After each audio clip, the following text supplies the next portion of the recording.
Mars media நேயர்களுக்கும் அன்பர்களுக்கும் இந்த நாள் இனிய நாளாக அமைய எல்லாம் வல்ல இறைவனை பிரார்த்திக்கின்றோம்.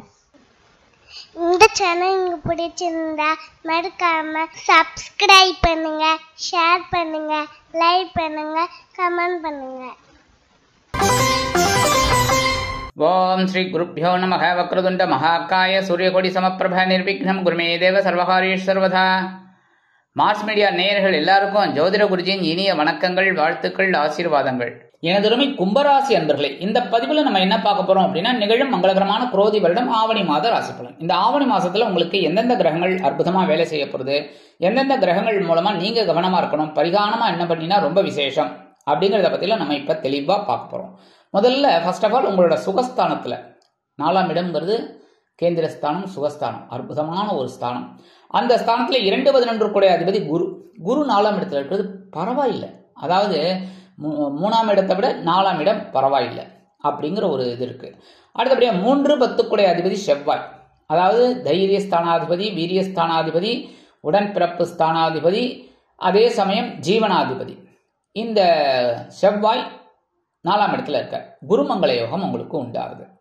ஏன்னா 4ஆம் இடத்துல இருக்கும்போது ரொம்ப அற்புதமானது, குருவும் செவ்வாயும் சேர்றது ரொம்ப ரொம்ப விசேஷம். சில நேரங்களில் சில உடல் ஆரோக்கியம் கொஞ்சம் அப்படி இப்படி இருக்கும், சரியா? அதெல்லாம் தூக்கி எறிஞ்சிட்டு அப்படியே உங்களோட வேலைகளை, உங்களோட பணிகளை நீங்கள் அப்படியே பண்ணிட்டு வாங்க, சந்தோஷம். அதேமாதிரி தனவரவுன்னு பார்த்தீங்கன்னா பரவாயில்லை, ஒன்றும் பெரிய அளவில் பாதகங்கள் இல்லை. தொழில் வியாபாரமும் நல்லபடியாக இருக்கும். உத்தியோகத்தில் இருக்கிறவர்களுக்கெல்லாம் உயர்வுகள் உண்டாகும். அதே மாதிரி உடன்பிறப்புகள் அனுகூலமாக நடந்து கொள்வார்கள். அரசியல்வாதிகளுக்கு இது அற்புதமான நேரம், உபயோகப்படுத்திக் கொள்வது சிறப்பு. அதே மாதிரி எடுக்கிற காரியங்கள் அற்புதமாக நிறைவேறும். இப்போ புதுசாக வேலை தேடுற குழந்தைகளுக்கெல்லாம் நல்ல வேலை வாய்ப்பு உருவாகும். அதேமாதிரி தொழில் வியாபாரம் ஆரம்பிக்கணும் அப்படின்னா நல்ல எப்போவுமே முன்னாடி தான் ஸ்கெட்ச் போட்டு வச்சிருப்பேன், கரெக்டாக எல்லாமே நீங்கள் போட்டு ரெடி பண்ணி வச்சுருப்பீங்க. அதெல்லாம் இப்போ அப்ளிகபிள் ஆகிறதுக்கு நல்ல ஒரு சான்ஸ், அதெல்லாம் பிடிச்சிக்கிறது நல்லது.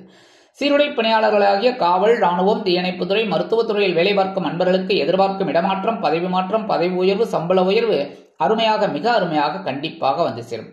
அடுத்தபடி 26/8/2024 முதல் இந்த செவ்வாய் பகவான் எங்க வரப்போறான்னு பார்த்தீங்கன்னா பஞ்சமஸ்தானமாக்கி 5ஆம் இடத்துக்கு வந்து வரப்போறார். 5ஆம் இடத்துக்கு வந்தோடனே கொஞ்சம் குழப்பம் உண்டாகலாம், புரியுறதா? எல்லா விஷயத்திலையும் கவனமா இருக்கணும். ஆனா இதுல ஒரு பெரிய நன்மை என்ன தெரியுமா? ஆன்மீக பயணங்கள் உங்களுக்கு உண்டாகும். அதனாலே மனசுல தெளிவு இருக்கு. அதனால இந்த ஆன்மீக பயணங்கள் எல்லாம் மேக்சிமம் தவிர்க்காதீங்க, அதை உபயோகப்படுத்திக்கங்க. குழந்தைகள் ஆதரவாக இருப்பார்கள் என்றாலும் குழந்தைகளை உங்கள் அனுசரணையில் வைத்துக் கொள்வது சிறப்பு. அடுத்தபடியா குலதெய்வ பிரார்த்தனைகளை நிகழ்த்தி மகிழ்வீர்கள். எடுக்கிற காரியங்கள் இப்போ உங்களுக்கு ஓரளவுக்கு அனுகூலமாக நிறைவேறும். பகைரோன ரோகஸ்தானத்தில் 5-8 கூடிய அதிபதி புதன், அதாவது அஷ்டமாதிபதி, அதே சமயம் பஞ்சமாதிபதி புத பகவான் உங்களுக்கு 6ஆம் இடத்துல இருக்கார். உத்தியோகத்தில் ஓரளவுக்கு சிறப்பாக இருக்கும், வேகமாக வேலை செய்வேல், அதுக்கு உண்டான ஒரு உயர்வுகள். அதேமாரி படிக்கிற குழந்தைகளுக்கெல்லாம் ஓரளவுக்கு தெளிவான ஒரு சூழ்நிலை கண்டிப்பாக அமையும். உடல் ஆரோக்கியம் சிறப்படையும்.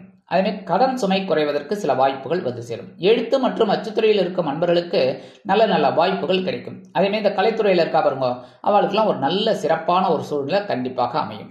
31/8/2024 முதல் இந்த புத பகவான் எங்க வரப்போறான்னு பார்த்தீங்கன்னா கலத்திரஸ்தானமாக 7ஆம் இடத்துக்கு வந்து சூரிய பகவானுடன் இணைந்து புத ஆதித்ய யோகத்தை கொடுக்க போறார். கலத்திர புதன் அற்புதமான ஒரு முன்னேற்றம். இந்த படிக்கிற குழந்தைகளுக்கெல்லாம் நல்ல படிப்பா, ரொம்ப அபரிமிதமாக ஒரு படிப்பு கண்டிப்பா வரும்.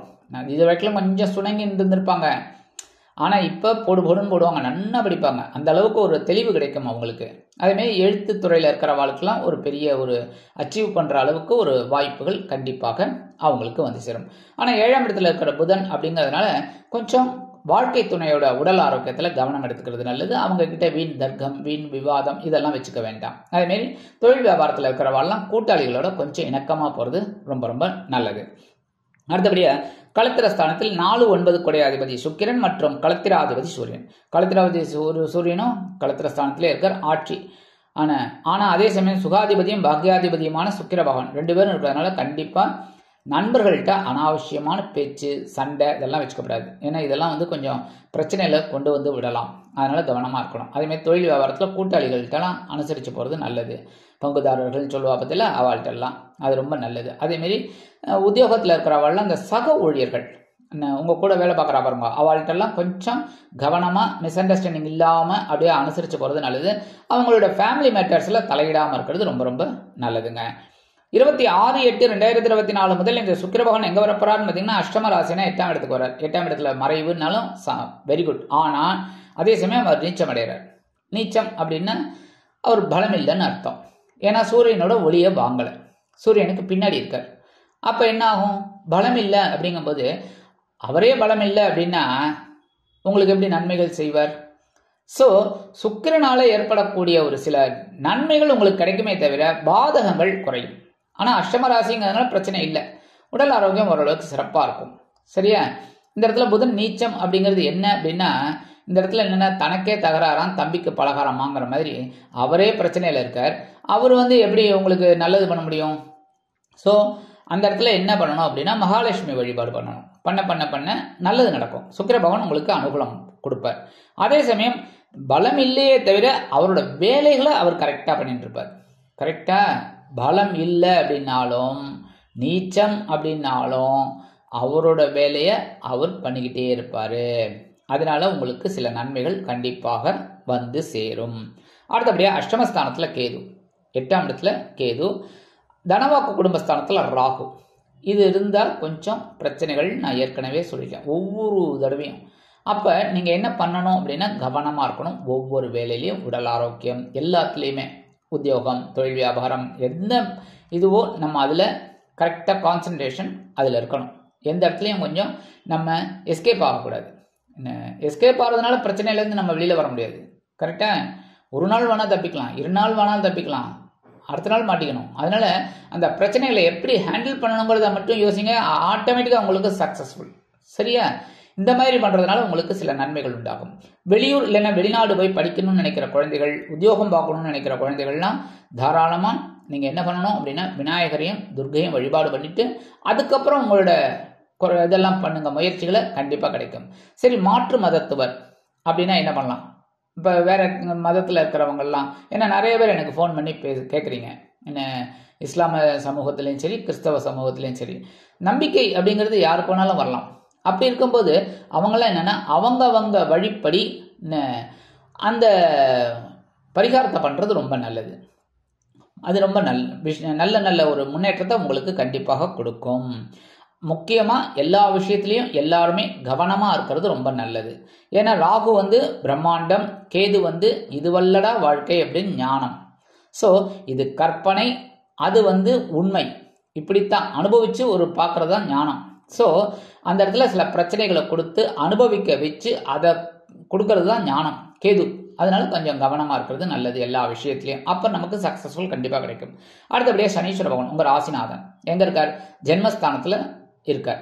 சரி, ஜென்மஸ்தானத்தில் இருக்கிறார் அப்படிங்கும்போது உங்களுக்கு சில பிரச்சனைகள் எல்லாம் கொடுத்துக்கிட்டு இருந்தார், எல்லாம் பண்ணிட்டார். ஆனால் இப்போ வக்ரகதியில் இருக்கார். வக்ரம் அப்படிங்கும்போது ஓரளவுக்கு உங்களுக்கு சில நன்மைகளை கொடுக்கலாம். என்னென்னா உங்களோட உடல் ஆரோக்கியம் ஓரளவுக்கு பரவாயில்லைங்கிற ஒரு அளவுக்கு தெளிவு கிடைக்கிறது. அதேமாரி உங்களோட பேசுகிற வார்த்தைகளையும் ஒரு தெளிவு இருக்குது, நீங்கள் எடுக்கிற முடிவுகள்லேயும் தெளிவாக இருக்குது. அதே சமயம் நீங்கள் ஒவ்வொரு விஷயத்திலையும் நுணுக்கமாக உங்களோட அறிவை பயன்படுத்துறதுனால உத்தியோகத்திலையும் உங்களுக்கு உயர்வுகள் கிடைக்கிறது, தொழில் வியாபாரத்திலையும் ஒரு உயர்வுகள் உங்களுக்கு கண்டிப்பாக கிடைக்கிறது. அது கண்டிப்பாக உங்களுக்கு தொடரும். அப்படியே நீங்கள் மெயின்டைன் பண்ணுங்க. உங்களோட கேரக்டரை மாற்றிக்காதீங்க.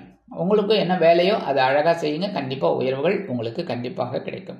சரி, பரிகாரமாக என்ன பண்ணினா ரொம்ப ரொம்ப விசேஷம் அப்படின்னா கண்டிப்பாக முருகப்பெருமான வழிபாடு பண்ணுறது ரொம்ப ரொம்ப நல்லது. ஏன்னா செவ்வாய் 5ஆம் இடத்துக்கு வரப்போறார் அப்படிங்கிறதுனால சில நேரங்களில் சில குழப்பங்கள் வரலாம். அப்படிங்கிறதுனால முருகப்பெருமான் உங்களுக்கு அனுகூலமாக இருப்பார், செவ்வாய் ஆதரவு கொடுப்பார். அதனால் இந்த முருகப்பெருமான் வழிபாடு பண்ணுறது ரொம்ப நல்லது. வழிபாடுனா என்ன பண்ணணும்னு கேட்கலாம்.